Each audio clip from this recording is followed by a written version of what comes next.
In this video, I have a task for you, and in this task, I have provided you with list of lottery players and also with 5 random lottery numbers.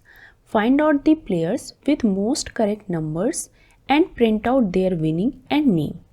यहाँ मैंने आपको players की list provide की हुई है और हमें lottery numbers और नंबर्स के बीच में maximum correct number find out करने हैं, फिर उसकी विनिंग कैलकुलेट करनी है और नेम और विनिंग को प्रिंट कराना है।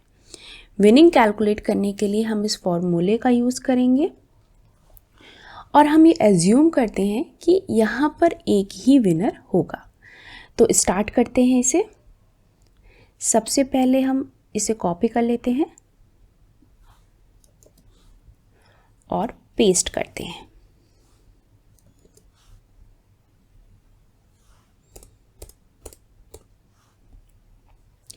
यहाँ पर हमने रैंडम पैकेज का यूज़ किया हुआ है रैंडम नंबर जनरेट करने के लिए। यहाँ पर हम 20 नंबर्स के अंदर 5 डिफरेंट नंबर का सेट जनरेट कर रहे हैं, इसलिए हमने यहाँ पर लिखा हुआ है set random dot sample range 20,5। अगर हम इसे प्रिंट कराएं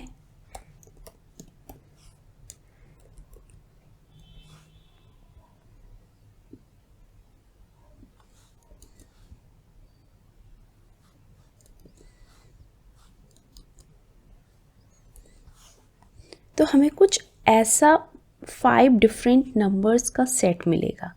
जितनी बार आप रन कराएंगे उतनी बार ये नंबर्स का सेट चेंज होता जाएगा।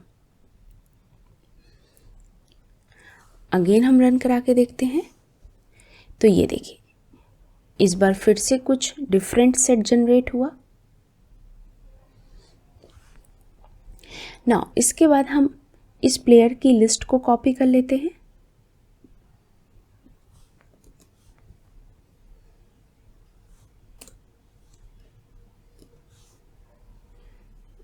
और इसे हम रिमूव कर देते हैं। यहाँ हमने डिक्शनरी ऑफ लिस्ट क्रिएट किया हुआ है और इस लिस्ट के आइटम्स को एक्सेस करने के लिए फॉर लूप का यूज़ करते हैं। तो हम लिखेंगे for player in players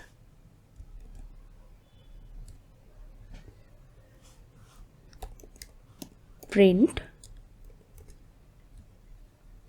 player, save and run.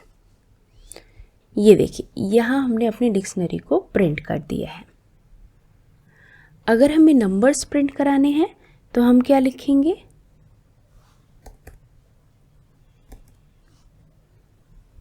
यहाँ पर हम नंबर्स लिख देंगे, सेव एंड रन। बट हमें इन नंबर्स और लॉटरी नंबर्स के बीच में कॉमन नंबर को फाइंड करना है, तो इसके लिए हम इंटरसेक्शन मेथड का यूज़ करेंगे। तो हम लिखेंगे common underscore number equal to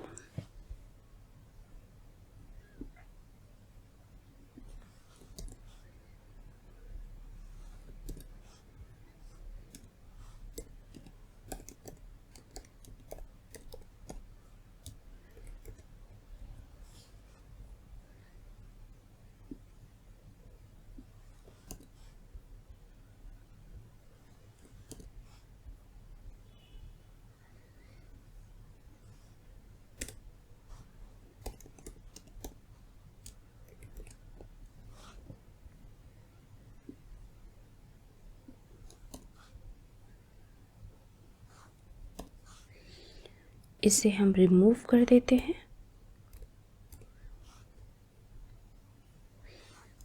save and run.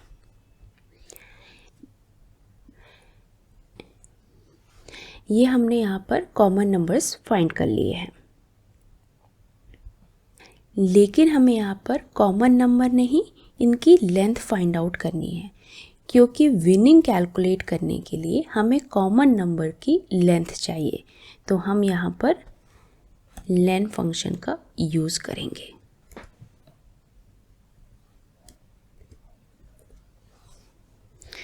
ये देखिए यहाँ हमारा आउटपुट शो हो गया।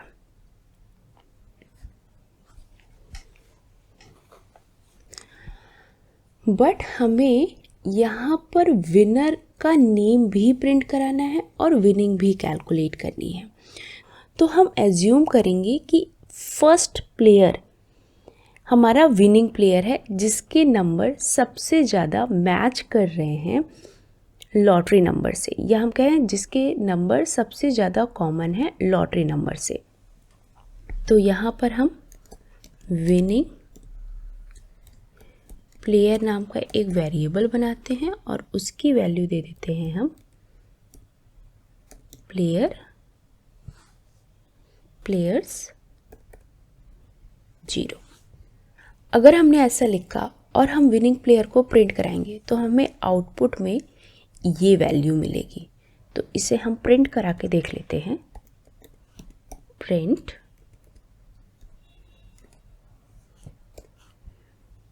विनिंग प्लेयर,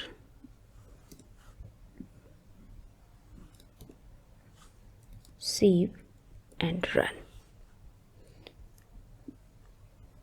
ये देखिए हमें फर्स्ट प्लेयर का नेम प्रिंट कर दिया है। इसको रिमूव करते हैं और कंडीशन चेक कराते हैं और लिखेंगे if common number is greater than lane winning player number dot intersection lottery number. यहाँ पर जिसे हमने विनिंग प्लेयर पे जो फर्स्ट प्लेयर को असाइन किया था, अगर उसके नंबर और लॉटरी नंबर के इंटरसेक्शन की लेंथ कॉमन नंबर से कम है, तो हम यहाँ पर विनिंग प्लेयर में प्लेयर को असाइन कर देंगे।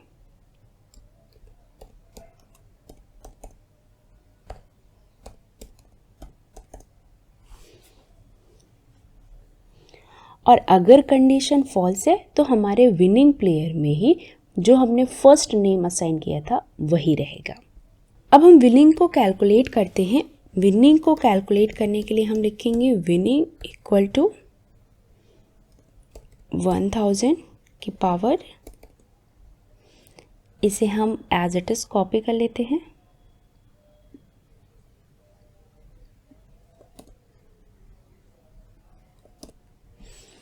हमने यहाँ पर ऐसे क्यों लिखा, क्योंकि अब विनिंग प्लेयर्स में वैल्यू चेंज हो सकती है।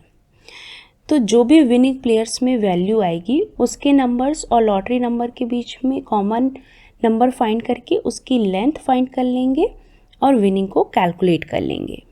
अब हम विनिंग और विनिंग प्लेयर के नेम को प्रिंट करा लेते हैं। तो लिखेंगे प्रिंट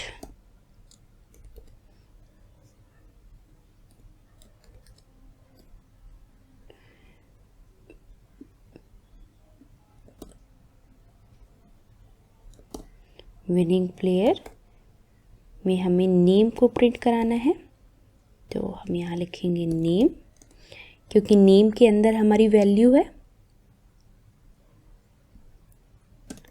1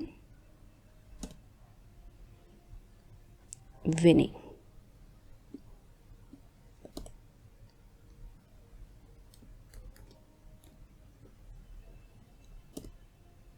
यहाँ हम एफ स्ट्रिंग का यूज़ कर लेते हैं।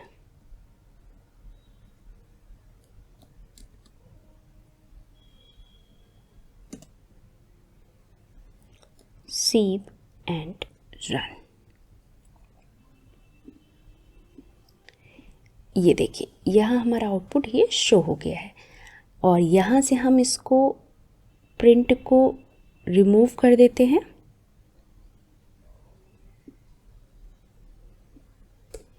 और अगेन रन कराते हैं। हमें हर बार अलग आउटपुट मिल रहा है। हमें हर बार अलग आउटपुट इसलिए मिल रहा है क्योंकि यहाँ पर रेंडम नंबर्स में हर बार अलग अलग नंबर जनरेट हो रहे हैं। अलग अलग नंबर जनरेट होंगे तो हमें कॉमन नंबर्स के लिए अलग अलग वैल्यूज़ मिलेगी। और जो विनिंग प्लेयर है उसमें हर बार जो प्लेयर का नेम है वो चेंज होता जाएगा। फिर से हम सेव कराते हैं और रन कराते हैं तो इस बार हमें फिर से अलग आउटपुट मिल गया है। अगर इस प्रोग्राम को करने में आपको कोई कन्फ्यूज़न हो तो जब भी आप कोई न्यू वेरिएबल क्रिएट कर रहे हैं या कोई ऑपरेशन परफॉर्म कर रहे हैं उससे आप प्रिंट कराते जाइए और आउटपुट देखते जाइए, तो आपको कोई भी कन्फ्यूज़न नहीं होगा। Thanks for watching.